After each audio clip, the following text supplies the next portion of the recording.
Great. Thank you, everybody, for coming today. My name is Victoria Bergeron. I am a policy researcher at the Massachusetts Taxpayers Foundation, joined today by Amy O'Leary from Strategies for Children. Amy, you want to say a few words? Good morning. Hello, everybody on Teams. We have at least 25 folks joined on Teams. If you are on Teams and you're going to write in chat, Marissa is going to text us so we can make sure that we keep the chat live as well. We're so excited to see so many folks here today, including the inaugural Early Childhood Policy Pathway Fellows. Can you guys stand up? We'll hear more about them. We're going to, and Ann Coughlin stand up too as the policy coordinator. Yes, we will tell you more about them in the coming weeks. We're so excited. This is their first in-person meeting. So welcome. And welcome to all the staff from the State House and legislators. We're so happy to have with us the chairman of the Joint Committee on Education, Representative Ken Gordon, who we'll hear from in a minute. But we are so thrilled to be partnering with Mass Taxpayers Foundation for this 101. And many of us have been doing this work. Some of us have been strategies for 23 years. And there's always something to learn. Especially right now when you think of what's happening at the federal level, we want to make sure that we understand state policy, how the funding flows, and how we can be better advocates and partners with our folks in the legislature and at the Department of Early Education and Care. So with that, Victoria, do you want to say anything else? No. Okay, well, then we'll welcome Chairman Ken Gordon, please. Thank you, Amy. Thank you, Victoria. Thank you, everybody, for being here to engage in this important conversation. Thank you to my staff for all the work that you do. Jesse, Grace, I think, well, Eloise, I'm not sure she's here. Nate is here. You know, the work that you're doing here is so important, and there are so many stories that we all bring to the conversation, recognizing the important work that we do. And I'm so glad to have the opportunity to join with the Senate co-chair, Jason Lewis, in education, to be working on these matters. Emily has been with him since the beginning for us. Congratulations, you're going to be moving on to the administration. But it's an important focus. And as I said, we bring our stories. You know, for me, my son is 22 years old now, but at the time that he was born, or after he was born, and my wife looked to go back to work. For us, and I live in Bedford, for our area, for us to get childcare, what it cost us for childcare equaled what she brought home post-tax. We looked at that and said, is this a reason to not be with our son, our newborn son? And the answer is, of course, no. So she wanted to go back into the workforce, but there was no financial incentive for her to do so. Families face that situation, especially around the suburbs where I live all the time. Other families face the situation where childcare is not available at all. They're in a complete childcare desert. All of these are reasons why we've gotten to work here to look at increased funding for C3, to look at increased funding for other programs. Over $1 billion a year we're providing in funding. It's been increasing or level funded, 475 million level funded in C3 funding for the last 2 fiscal years. And in the Fair Share Amendment, we had even more. This is important funding. One story I want to share with you isn't mine, but it's someone that I met along the way when we were working on Common Start. I think many of you are familiar with the Common Start bill that we filed in the last session that sought not only the funding that C3 eventually provided through the budget, but also a mechanism to help the early education providers keep their doors open, to add some stability to that industry. I was working on that, and I met a person in a small business, and I asked him a question that gave rise to an answer that he couldn't get help. He was frustrated because he couldn't get help. And I said, why do you think that is? And he said, well, people don't want to work. I said, no, seriously, because they still have to pay the rent. They still have to buy food. He said, yeah, they still have to work. I said, yeah, it's true. Okay, well, why do you think that is? And he thought of a few reasons, and one of them was childcare. I told him about the Common Start bill, and he said, you know, I get customers coming in to see me. This is a retail business, and customers come to see me. They have young children. They ask me for a job, and I say, sure, I really need help. I tell them what I pay, and they say, no, because that's not even enough for me to afford the childcare that would give me the opportunity to do this. So you had someone who wanted to return to the workforce who couldn't. You had a business that was looking for help that couldn't get that help. You had a child who, with respect to especially preschool, would benefit from preschool education. We all know how important that is, and was denied that because of affordability. And this person said to me, you know, I am generally opposed to any of these nickel dime programs that I would have to contribute to, because I'm not really all that appreciative of what happens, sort of that old attitude of when the government comes and says, I'm here to help, you walk the other way. He was of that belief, but he said, in this case, I really get it. I really get what this can do, why we need to support preschools, why we need to support early education. And I'm with you on this.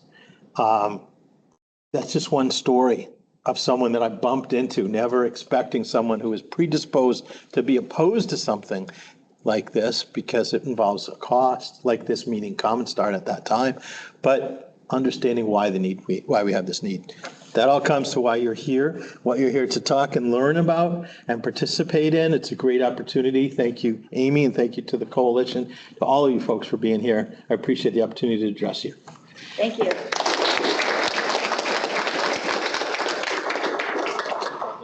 Okay. Yes. I just recognize Leader Paul Donato. Thank you for being with us. Thank you, really.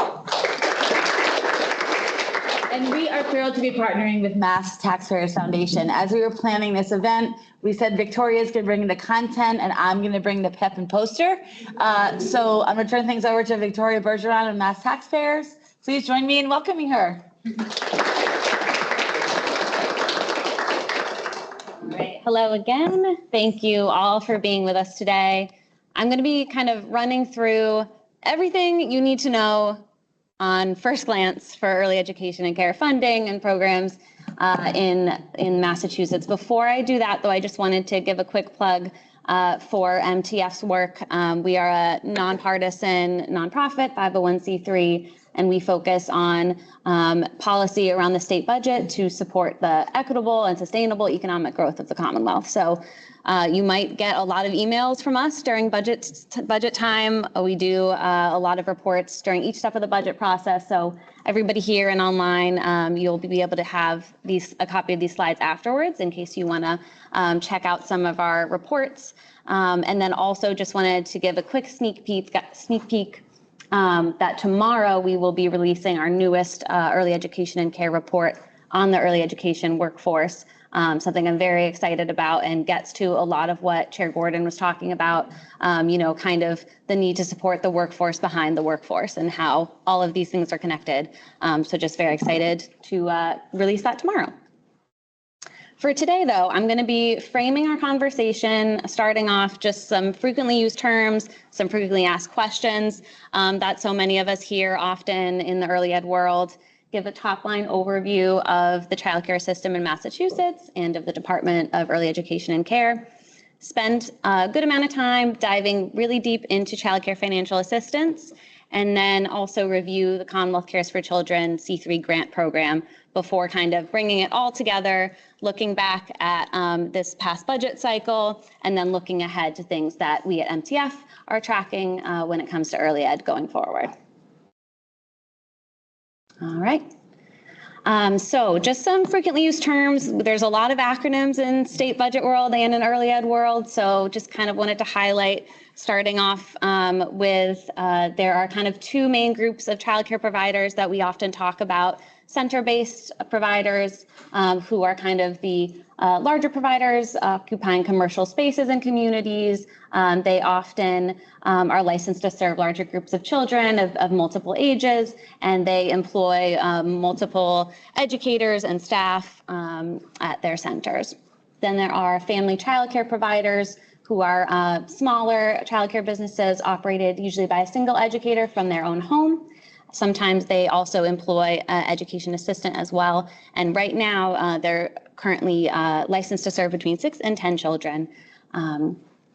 And then again, going to be spending some time today talking about childcare financial assistance, CCFA, the state's program to support childcare for families who are income eligible or who are involved in the Department of Transitional Assistance receiving aid through DTA, or involved with the Department of Children and Families. So this allows the state to support those families and provide low or no cost childcare to those folks.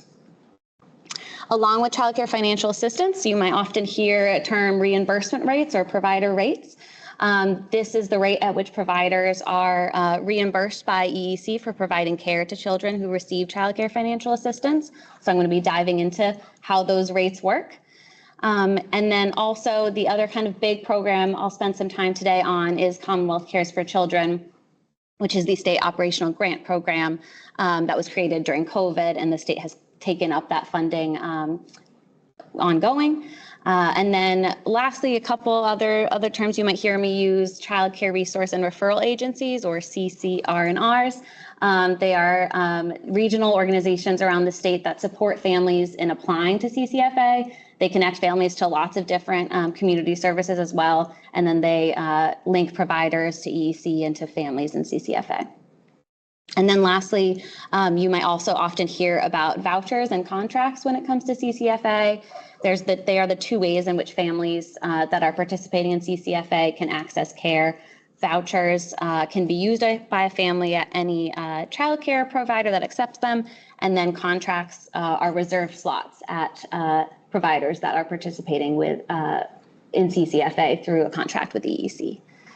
Amy, also feel free to jump in as I go through. It's a lot of information, and we'll, I think, hopefully have time to take questions at the end. So also, if you're virtually, jot down a question, and we'll take down the slides at the end, and we'll be able to have a conversation. So kind of the idea of framing this presentation around frequently asked questions was a fun one, I think, for me to think about. So often during the budget cycle, or just during, any time of the year, really, there are so many questions that come up around how childcare funding works in the state, how program mechanics connect to each other. And so someone's unmuted, sorry. So you'll see throughout these slides, I kind of pick a frequently asked question and then take that and dive into that question, like, again, what are provider reimbursement rates? How do they work? What are the funding sources for the Department of EEC? How does the childcare financial assistance waitlist work? And kind of diving into those questions here. So these are some examples, and then hopefully by the end, we'll have answers to all of these. All right, so just a quick overview, some top line numbers that I think are helpful just to kind of frame our brains for when we think about the childcare system in Massachusetts. There are over 207,000 children between the ages of 0 and 5 enrolled in formal childcare in the state. 66,000 of those receive assistance through childcare financial assistance for their early education programs. About 38,000 of which are receiving what's called income eligible CCFA, and I'll be diving into what that means, as well as the remaining 27,000 children receiving CCFA are receiving it through their involvement with DCF and DTA. There are about 9,000 licensed childcare programs in the state, which in total offer capacity for about 260,000 children statewide. Even with all that capacity, there are more than 30,000 kids on the income eligible waitlist for CCFA currently. And then a couple other stats related to providers and the workforce. More than 20% of center-based providers that said they were unable to fill their full capacity stated staff vacancies as the primary reason. So that's something that I kind of dig into when we look at the workforce as well. And then finally, about $24 an hour is the average hourly wage for the average teacher at a center-based program. As Chair Gordon also talked about, and I'm sure as many of you know personally or just know anecdotally and have heard, Massachusetts has one of, if not the most expensive childcare in the country. MCF is actually releasing our second state competitiveness index in a few weeks, and we look at all these different factors that affect families' decisions to stay in the Commonwealth, childcare being one of them. And of the 47 or 48 states that report the data nationally, we're the bottom, we're the most expensive. So that's definitely something that has kind of led to a lot of the work that is being done at the state level to address affordability and access and supply of childcare. I also wanted to mention a report released by a Harvard economist, Jeffrey Liebman, last year that looked at the economics of childcare and found that kind of the high cost has a lot to do with higher staffing ratios that are needed, especially when we're serving younger children and infants. And then also if childcare programs are open for more than, 8 hours a day to accommodate for other expanded work schedules for parents, that can also add to the high cost of childcare. And for center providers, that report found that employee compensation made up about 66% of a total cost for a center-based provider. All right, so in large part due to the increased study of these challenges in the childcare system, and especially because of the kind of increased awareness at the state level that the sector, of the importance of the sector during the pandemic, funding for the Department of EEC has grown by over $1 billion between FY 2020 and FY 2026. So this chart kind of gives you that top line historic EEC funding over time. A majority of this increase, as I'll get into a little bit, is due to the expansion of CCFA, an increase in provider reimbursement rates, as well as the creation of C3, which was originally funded with federal dollars, but then taken up fully by the state. The department is supported through a combination of state general funds, the income surtax, and several also state trust funds that are dedicated to early education programs. This is really an unprecedented increase in state support over the past few years. Probably if you look at the state budget, housing is the only other area that has seen a similar increase during this time. So really important, really great to see. And still a lot of what we're looking at now is how to build on this momentum and make sure that these gains are sustainable, especially as we kind of enter a precarious time fiscally for the state. I just have something. So many of you may know the Department of Early Education and Care celebrated 20 years. So it's a relatively young state agency. And just so everyone knows, we have 3 state agencies for education: the Department of Early Education and Care, the Department of Elementary and Secondary, and then the Department of Higher Education, with the Secretary of Education kind of overseeing that. And I think, with the legislation that passed in 2005, we had a year ramp up to get the Department of Early Education and Care going. So as Victoria said, to see this unprecedented amount of funding, we started with $500 million with the Department of Early Education and Care in 2005. I know some of you in this room were instrumental in making that happen. But to make sure that we all understand, we just were in Chicago, and Illinois has a new state agency. They do not have a year to ramp up to figure out how things work. So they are encountering many of the challenges when you bring funding streams together, when you think about how we're funding young children and families. So it's just important to know it's a young agency. We are also grateful for Commissioner Kershaw's leadership. We know we have Ashley White here from the Department of Early Education and Care. And sometimes Ashley can feel like we're telling your autobiography as we are sitting on the outside telling the story of the department. Thank you, Amy. It's really helpful context.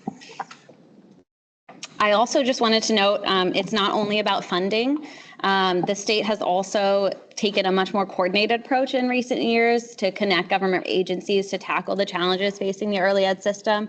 You might have heard about a new early education interagency task force that the governor created in 2024 to kind of look at increasing access and availability of care, expanding high quality programs, improving affordability for families, and supporting the business side of providers as well, and the early education workforce. So again, for your reference, if you'd like the slides later, I've linked the task force report, which makes 29 specific recommendations ranging from taking a look at, are there public buildings that could be used for new childcare centers going forward, to looking at how can we make retirement benefits more available to educators.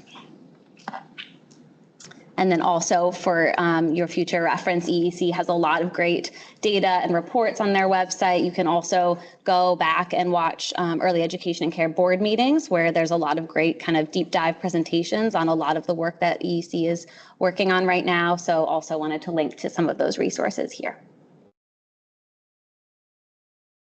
Okay, so now the big piece here.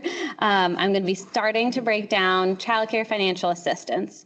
And when we talk about childcare financial assistance, we're really talking about three distinct programs. One that you'll most often hear about is the income eligible childcare financial assistance program, but there is also CCFA for families who are receiving assistance through the Department of Transitional Assistance and then are then eligible, entitled to childcare financial assistance because of their connection to DTA.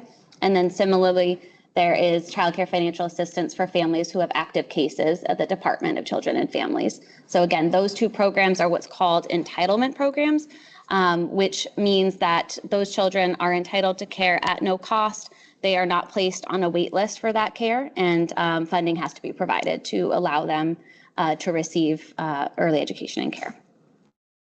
Income eligible CCFA, however, is not an entitlement program. So families have to meet income eligibility requirements. This was recently raised to the eligibility threshold of 85% of state median income from 50% of state median income. Just for kind of frame of reference, for a family of three, when eligibility was at 50% of state median income, the cap was a household income of $66,000 in FY 2025. And now with 85% of state median income being the new cap, a family can earn up to $112,000, a family of three, to be eligible. But again, the important thing here is that because income eligible CCFA is not an entitlement program, eligibility doesn't automatically translate to receiving that assistance and receiving that care. So families are often placed on the income eligible wait list if there is not funding available for them, or if there's not a child care slot in their area that fits their needs. This kind of figure gives you an idea of the journey that an income eligible family takes before receiving care and assistance for their child care for their child. Families work with their local, their regional child care resource and referral agencies throughout this process. And CCR&Rs place families on the wait list through a soft eligibility check. And then once funding becomes available, families fill out all the documentation and confirm their eligibility. And then they find a provider that fits their needs and either accepts a child care voucher or has an open contracted slot. And again, DCF DTA families don't go through this process. They receive that entitlement child care financial assistance.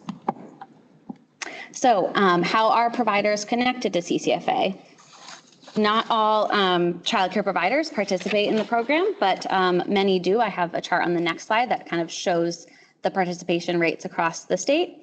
But providers opt into the system either by signing a voucher agreement that says they will accept children who come to their door with a CCFA voucher, or they sign a CCFA contract for a certain number of slots with EEC. And providers can use both mechanisms to serve children as well.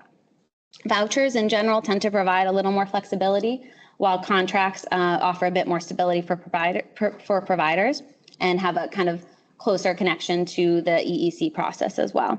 You might have also heard that the first re-procurement of childcare contracts was completed this past year in 15 years, not the first ever, but the first in 15 years was completed last year, which was a huge priority for the department for many years and is kind of part of how we've seen the child care programs and capacity strengthen and expand in the past few years. So 69% of providers statewide participate in CCFA. This varies across regions, with Metro Boston and the Northeast seeing the highest participation rate. And the extent to which providers want to participate in CCFA naturally will also affect the caseload of CCFA. So this chart shows the growth in the CCFA caseload since 2023. In total, there are now over 69,000 children receiving childcare financial assistance across the 3 programs, across income eligible, across DCF, CCFA, and across DTA, CCFA. You can see that also just from January to January 2023 to 2025, almost 12,000 more kids are receiving childcare financial assistance this year than in 2023, and then growing in the past few months to more than 15,000 compared to January 2023. This chart really also shows, I think, the impact of the DCF and DTA programs on total CCFA caseload. The DTA caseload alone, which is the orange bar, has grown by over 6,000 kids since January 2023, and the DCF caseload by over 2,000 kids in that same time. Again, even with the significant increase in the CCFA caseload over the past few years, there are still over 30,000 kids on the income eligible wait list. This chart shows the wait list both by broken up by region and by the ages of children on the wait list. So you can see that it's highest overall in the Northeast, and then across regions, the highest numbers of kids on the wait list comes from the school age cohort, so older than preschool, but still eligible for early education. And importantly, this wait list is not a perfect system or a perfect science right now. Because a full eligibility check isn't completed until funding becomes available, the waitlist doesn't perfectly track the number of families that are eligible throughout the state. It really tracks the number of children whose families call their CCR&R and ask to be placed on the waitlist and pass that soft eligibility check. But it's not a perfect measure of everybody in the state who is eligible. The waitlist is also not currently organized by the length of time families have been on it, and it doesn't automatically update if, for example, family circumstances change, if the child ages out of an early education program, or if a family finds informal care through a family member. The waitlist would not automatically remove them unless that family communicated that change to the CCR&R. And so that's another kind of example of how the numbers on the wait list aren't necessarily a perfect science there. The amount of time a family is on the wait list really depends a lot on their involvement in contacting their CCR&Rs and reaching out to providers in the area as well. And of course, the supply of open slots that fit their preferences is a huge factor. For example, if a family if it's really important to a family to place their child in a family childcare program, but there isn't an open slot in a family childcare program in their town, that could make it take longer for them to find the care that works for them. Yes. Mm-hmm. Someone once called me. They had just dropped their toddler off at a family childcare program, and they academically understood the system, but personally, when they experienced, they called and said, "It's a numbers game." I said, "What do you mean?" They said, "Well, my infant is now a toddler, so they moved. They have a different rate. They have a different. The spot looks different." So if you think all this data that's coming from the state, what it looks like from the state level, from the program level, you're constantly trying to figure out how many children you have and what kind of slot and how old they are and when they're going to age out. We know September is a big transition time, so many of you are experiencing that now. But just imagine from a director who's trying to fill in all the numbers with folks who are eligible, folks who are paying privately, what the ratio is. So all of these numbers come alive pretty quickly at a very small level. If you think about a family childcare provider, they have 6 to 10 slots. If you think about a program, there's 20 preschoolers, and so everybody's constantly, and parents it's hard to understand, why is this taking so long? We hear stories of people like, I just had a baby, they're on the wait list, but this is why, because it's capacity, it's funding availability, and it's a numbers game. Yeah, there's a lot of moving pieces, and that's what we're hoping to kind of parse through today. But it is a very complex system with a lot of layers. So I've kind of gone throughout these slides some of the factors that can impact CCFA caseload, including, as Amy said, the amount of funding available, how many kids have cases at DCF. that impacts the DCF, CCFA caseload.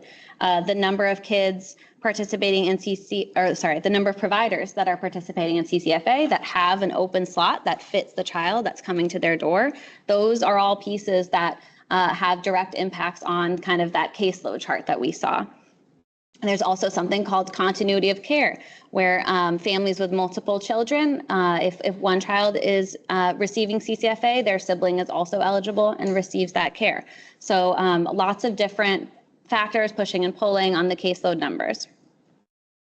This leads us then into features of the system that don't necessarily on their own directly affect caseload, provider reimbursement rates, and C3 funding. So I'm going to talk through reimbursement rates next. Take a sip of water as well. Thank you. Okay, so what are provider reimbursement rates? Again, these are the rates at which providers who are accepting children receiving CCFA are reimbursed by EEC for serving those children. Rates are paid on a per child basis. They also, as Amy said, they vary by age of children. So children who are in the infant age group, the rates that childcare providers receive for serving those infants are higher than the rates that that same provider would receive for serving a preschooler. The reimbursement rates are administered also by the CCR&Rs, and they are really meant to offset some of the cost of providing that care. Typically, they also help fund educator compensation. And every time a rate increase gets put into the budget, EEC then also goes through a process of kind of planning that rate increase out and getting it approved by their board as well. So a lot of work has been done in the past few years to kind of reform the rate structure and increase rates so that they are closer to reaching the true cost of care. On the EEC resources slide, I link to 2 of their cost studies that they've done in the past few years that kind of track that work. But there is still a lot of work to be done. In most cases, the true daily cost of care per child still exceeds the daily reimbursement rate that providers receive. And because rates are paid per child, increasing rates does not directly increase the number of children receiving CCFA. It just increases the amount of funding that a provider receives for that same child. But rates do have an indirect impact on improving access to CCFA. Of course, if rates are able to cover a greater amount of the cost of care, that incentivizes providers to participate in CCFA, which opens up capacity. And then also on the next slide, I'm going to demonstrate the impact of increasing rates on kind of the overall budget of CCFA and how those pieces fit together. Okay, so I'm going to start kind of a theoretical explanation of this process called annualization that impacts rates. And then also I'm going to come back to it at the end of the presentation to kind of bring it all together and explain how this process has happened in practice in the past few years. But annualization is the idea that a rate increase in one year must be annualized or built into the budget every following year. This happens with reimbursement rates in EEC, but it also happens in many other areas of the state budget, like in higher education, for instance, when there are new contracts, new collective bargaining agreements reached with colleges that where funding is tied to compensation, those funding increases have to be built upon in every following year. So this chart shows kind of the theory of annualization and how a rate increase in one year compounds in the following years. I don't know if I'm going to walk so far away because of the mic, but this is like an example program. Say a program costs $100 in year 1. And in year 2, the legislature approves a $50 rate increase for that program. So now the total funding for that example program is $150. In year 3, we have to keep including funding, of course, for that rate increase in year 2. So that is why the kind of orange bar in year 2 translates directly into the light blue bar in year 3. In year 3, for example, this program also saw a second rate increase of $50. So total program funding totaling $200. But then in year 4, you can kind of see the impact and the underlying the underlying funding mechanism here with annualization, the rate increases are still being annualized. So if you look at the top line funding amount for this program, you see, oh, $200. We've doubled funding. That's amazing. But because of annualization, half of that funding is tied to rates. And so the underlying base program funding for this example program has really stayed the same over those years. So I'm going to pause there, and then at the end of the presentation, we're going to kind of blow up that chart for how actual CCFA reimbursement rate funding has been added on in the past few years. All right, and before we kind of circle back, wanted to also talk about the Commonwealth Cares for Children grant program. Again, this was created during the pandemic, originally with federal funds. And when federal funding started to expire from the American Rescue Plan Act, the state started picking up the cost of Commonwealth Cares for Children beginning in fiscal year 2023. The goal of the program is really operational support for providers to support the workforce, to invest in quality programming, and to, again, help try to level out the cost pressures facing providers and families. This chart shows the funding breakdown of C3 since its first full fiscal year of implementation. And I think it's a really good example for showcasing kind of the maze that is early education funding. You can kind of see throughout C3's history, every funding stream for EEC has been used in some way at some time to support C3 specifically. So you can see, especially during FY25 and FY26, that increased reliance on the income surtax to support C3, as well as the use of 2 early education trust funds as well.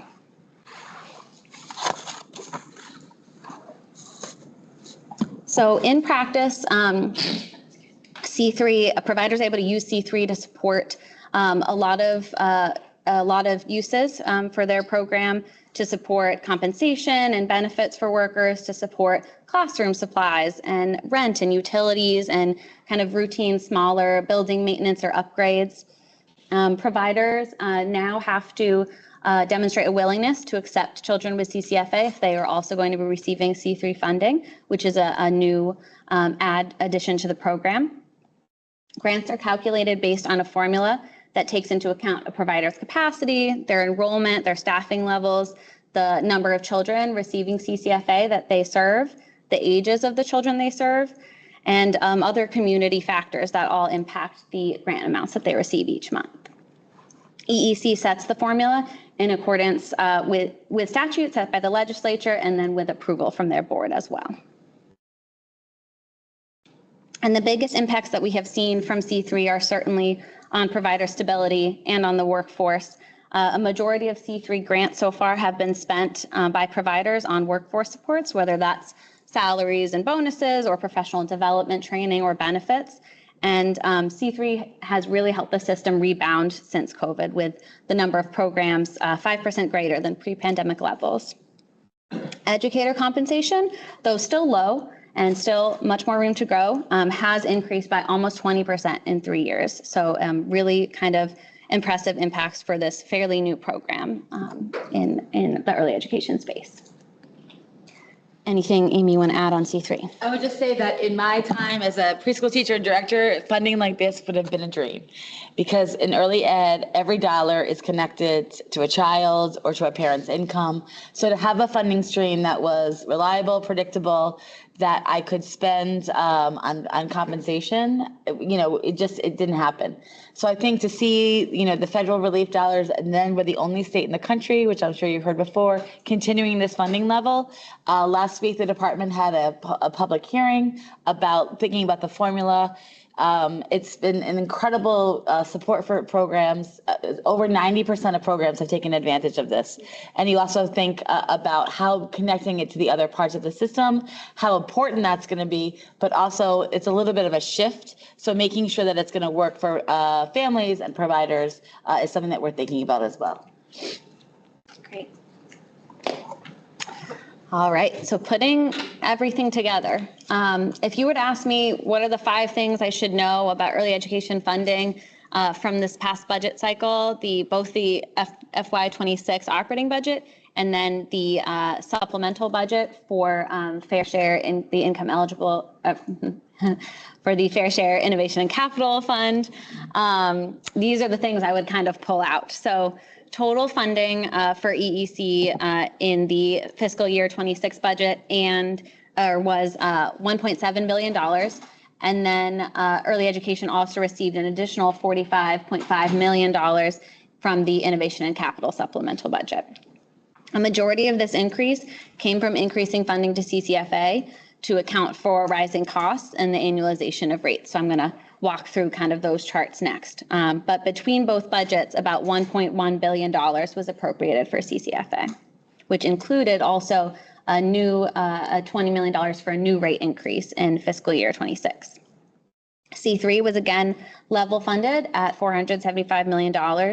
The 2 budgets also included some funding to continue programs like the Commonwealth Preschool Partnership Initiative and a scholarship and loan forgiveness program for educators. But some important areas I also wanted to call out that saw reduced funding levels in the FY26 budget were the Career Pathways program, which support early educators who want to continue their higher education related to their career and take courses at community colleges. That saw a reduced funding level compared to FY25, and also the Department of EEC's administrative line items also saw a reduction there. Okay, so again, hopefully this is also more helpful when you get the slides after, because it is kind of, again, it's a layered system here. But this is a graph that kind of puts together the funding and the components of the funding for CCFA from fiscal year 2023 until now. So I'm going to talk through the color coding first.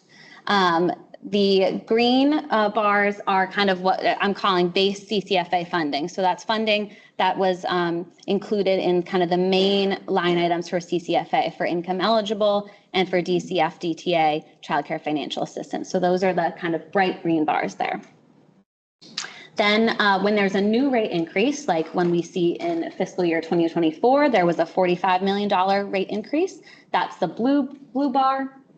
And then orange is any kind of funding on top of that to expand access further. So if you see in the budget, if there was funding to reduce the income eligible waitlist or funding for different kind of pilot programs to expand access, that would be included in kind of the orange lines there. And then importantly, blue turns into purple when rates are annualized. So you can see that the rate, the $45 million rate increase from FY 2024, when we move to FY 2025, that gets put on top of the base funding. And then again in FY 2025 and FY 2026, we see new rate increases being added onto the total funding. Also, importantly, for FY 2025, you see a light green chunk there. That comes from funding that was included at the end of the fiscal year in a supplemental budget to take into account increased costs for CCFA that EEC saw throughout the year. So there was $192 million included in the end of year supplemental budget to kind of make sure that childcare financial assistance could be fully funded for that fiscal year. And I wanted to include that because I think it's important when we're kind of looking backwards and comparing year to year.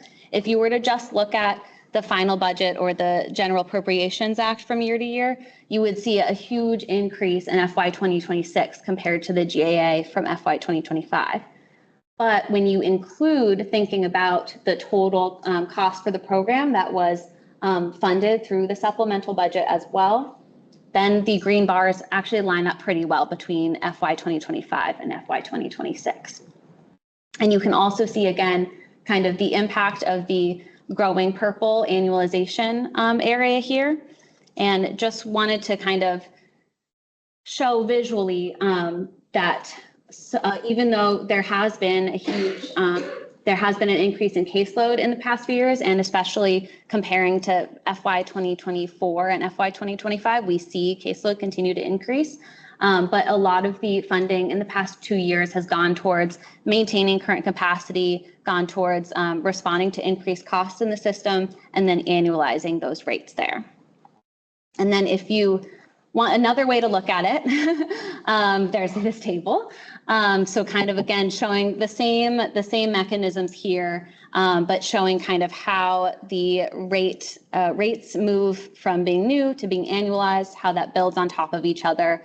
Again, really important, I think, to highlight the $192 million supplemental budget in FY 2025 and how that got added on to the base CCFA funding for FY 26. Okay, so looking ahead, is the funding that was allocated in FY 26 enough to expand access to CCFA? And if yes, if no, what does that mean for when we look at fiscal year 2027?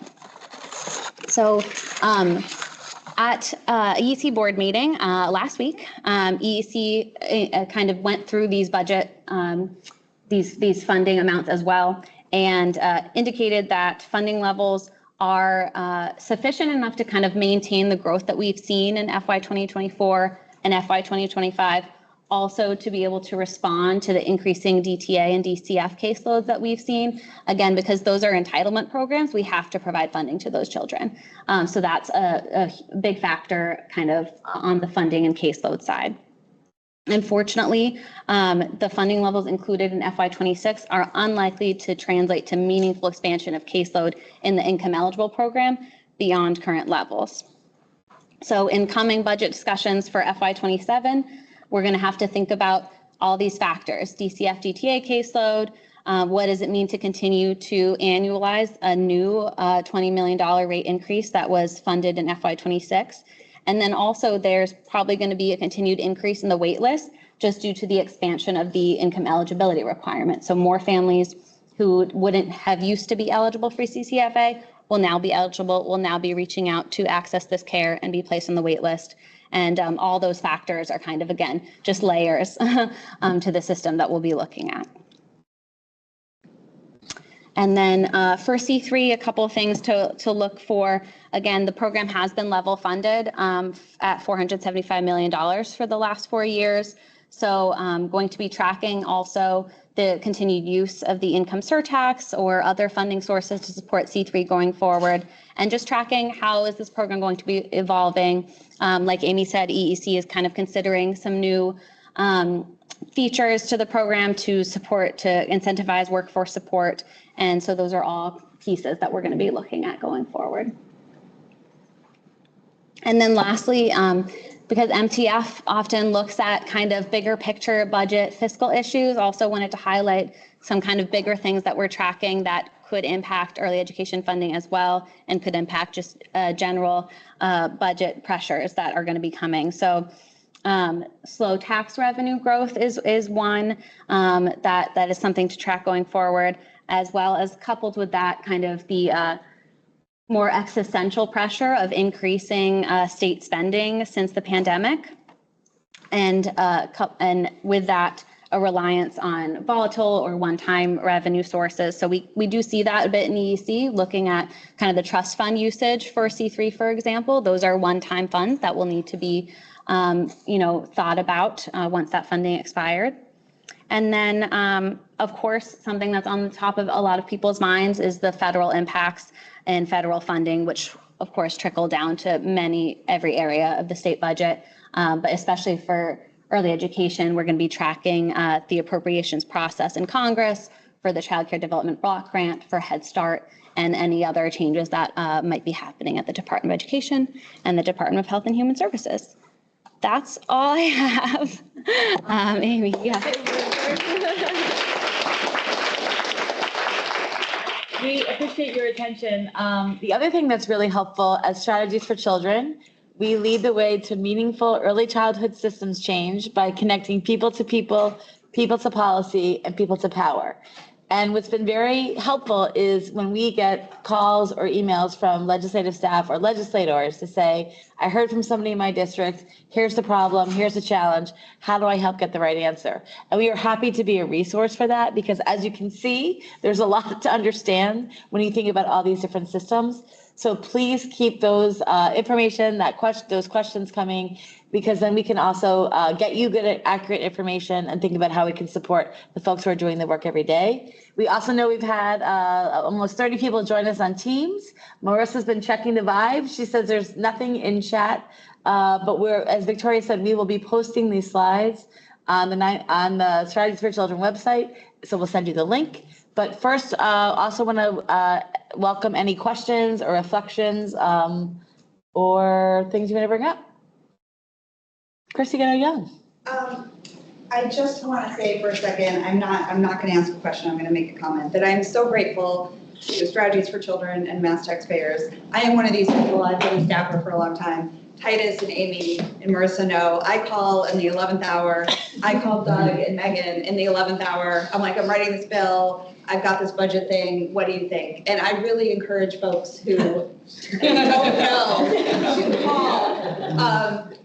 Don't wait till the 11th hour. These are such amazing resources, and really, honestly, I just want to say thank you because, like, you put that crazy chart up with the. I was like the angels started singing, and light bulbs went on. So, so thank you for your work. I just want to say thank you. I really appreciate it. I know a lot of us do. Thanks so much, Christy. I do think seeing the information like this has been helpful for all of us. So, big thanks to Victoria and the team at Mass Taxpayers. Ashley White? On one of the graphs you showed sort of how it's really helpful sort of see through over time, different funding sources and a seemingly larger portion of sort of fair share and less sort of general fund resources going to that. What is sort of MTF's or your stance on kind of the implications of that, or what's your perspective on what that means for the agency or other folks who care about, early ed investments? No, that's a great question. My colleagues feel free to jump in. But I think something that I try to think about, not just with C3, but in general, MTF, when we look at, how resources are being used sustainably, fair share is a huge, I think benefit to being able to fund programs like C3. But it's still also fairly new where, if we're not sure how larger economic kind of factors could affect that funding as well. I think something that I'd maybe look at in addition to kind of just operating spending from fair share is how that, which we didn't have enough time to talk about, but how the Innovation and Capital Fund is being used also to support early education and other kind of ongoing costs, because that really is more one-time in nature. And so allocating, for example, the rate increase through that is something that, is something to think about going forward in terms of the sustainability of annualizing those costs going forward. Marissa, also wondered if you were talking about the iLottery. Sure. So that's another piece that is kind of connected to C3 in a way. If I go back to that chart, there is a trust fund in pink here, the Operational Grant Trust Fund. That it was newly created in FY 2025. And along with creating that trust fund, the legislature also created a new online lottery program. And the intention of which is to use funds from online lottery to be able to support C3 and to potentially be a new funding stream for the program. But right now, that trust fund was filled with excess fair share dollars. Online lottery is still kind of in the process of implementation. So that's something that is kind of in the back of my brain when I think about funding for C3, but it's kind of still a question mark of how much funding that will actually be able to bring in year to year. Will that be a reliable revenue source or not? And just another layer to the funding puzzle there. And if there are any questions anytime, feel free to reach out. As Amy said, we really are here to be a resource, and hope this was a helpful kind of breakdown and overview. Thank you, everybody virtually as well.